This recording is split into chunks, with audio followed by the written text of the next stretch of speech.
জাহান্নামের কিছু শাস্তিও এই সফরে আল্লাহর হাবিবকে দেখানো হয়েছে।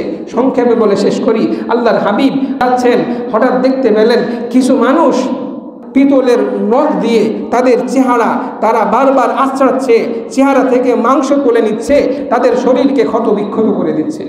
আল্লাহর হাবিব বললেন, হে জিবরিল, এই যে মানুষগুলা তাদের নিজেদেরকে ক্ষত বিক্ষত করছে, এরা কারা?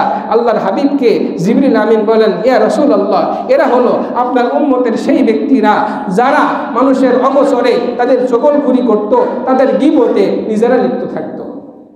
আছে না?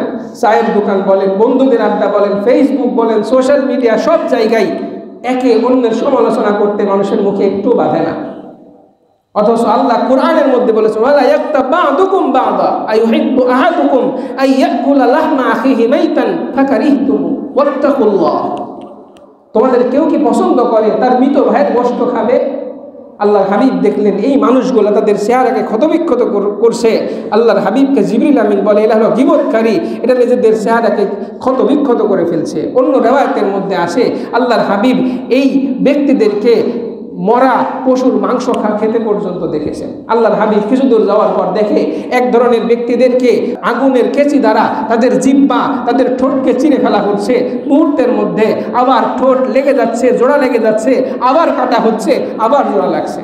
আল্লাহর হাবিব জিজ্ঞেস করেন, জিবরিল, এটা কারা যাদেরকে এই ভয়ানক শাস্তি দেওয়া হচ্ছে? জিবরিল আমিন বললেন, এরা হলো আপনার উম্মতের মধ্যে সেই সমস্ত বক্তা, সেই সমস্ত ওয়াইজ যারা মানুষদেরকে ভালো ভালো কথা শোনাতো, মানুষদেরকে হালাল হারামের বয়ান শোনাতো, কিন্তু তারা নিজেরা প্র্যাকটিক্যাল জীবনে আমল করতো না। নাউযুবিল্লাহি মিন যালিক। আল্লাহ বনী ইসরাঈলদের খারাপি বর্ণনা করতে গিয়ে কোরআনের মধ্যে বলছেন, আতা'মুরুনান নাসা বিল বির ওয়া তানসাউনা আনফুসাকুম ওয়া আনতুম তাতলুনাল কিতাব আফালা তা'কিলুন।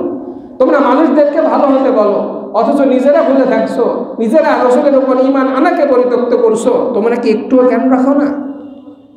আল্লাহর হাবিব বলেন, কিছু দূর যাওয়ার পর আমি দেখলাম কিছু মানুষকে তাদের মাথায় বড় পাথর দিয়ে আঘাত করা হচ্ছে, মাথা চূর্ণ বিচূর্ণ হয়ে যাচ্ছে, আবার মাথা জোড়া লেগে যাচ্ছে, আবার পাথর দিয়ে আঘাত করা হচ্ছে। আমি জিজ্ঞেস করলাম, ভাই জিবরিল, এরা কারা? জিবরিল আমিন বললেন, ইয়া রাসূলুল্লাহ, এরা হলো আপনার উম্মতের সেই সমস্ত ব্যক্তি যারা ফরজ নামাজের সময় হওয়ার পরেও আপনার রবের ডাকে যারা নিয়মিত হাজিরা দিত না। নাউযুবিল্লাহি মিন যালিক। তারা যেমন তাদের মস্তিষ্ককে আল্লাহর জিকির থেকে, আল্লাহর স্মরণ থেকে, নামাজ থেকে যেভাবে গাফেল রেখেছে, আজকে তাদের ব্রেনের উপর আঘাত করে তাদেরকে শাস্তি দেওয়া হচ্ছে। আল্লাহর হাবিব কিছু দূর যাওয়ার পর দেখে কিছু মানুষের পেট এত বড়, যেগুলো একটা বড় ঘরের মতো, সেগুলোর সবগুলা সাপে পরিপূর্ণ। এমনকি আল্লাহর হাবিব বলেন, তাদের পেটের মধ্যে সাপ এতটাই পরিপূর্ণ যে বাইরে থেকে দেখা যাচ্ছে যে তাদের পেটগুলা সাপের দ্বারা পরিপূর্ণ।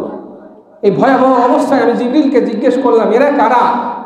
জিবরিল আমিন বললেন, ইয়া রাসূলুল্লাহ, আপনার উম্মতের সেই সমস্ত ব্যক্তি যারা আল্লাহর নিষেধাজ্ঞা সত্ত্বেও যারা সুদের মধ্যে লিপ্ত থাকতো, যারা সুদ খেত, সুদ দিত, এরা হলো সেই সমস্ত ব্যক্তিরা।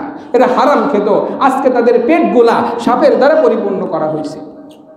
আল্লাহ তাআলা আমাদেরকে হেফাজত করেন। এভাবে জান্নাত জাহান্নামের বিভিন্ন দৃশ্য, ফেরেশতাদের বিভিন্ন কর্মকাণ্ড, সিদরাতুল মুনতাহা, আসমানে নবীদের সাক্ষাৎ, এভাবে বিভিন্ন আয়াত নিদর্শন দেখার পরে ওই এক রাত্রির ব্যবধানে আল্লাহর হাবিবকে আল্লাহ সুবহানাহু ওয়া তাআলা সপ্ত আসমান, সিদরাতুল মুনতাহা, আল্লাহর আরশ ভ্রমণ করিয়ে আল্লাহর হাবিবকে দুনিয়ার জমিনে এক রাত্রের মধ্যে নিয়ে আসছে। বলেন সুবহানাল্লাহ।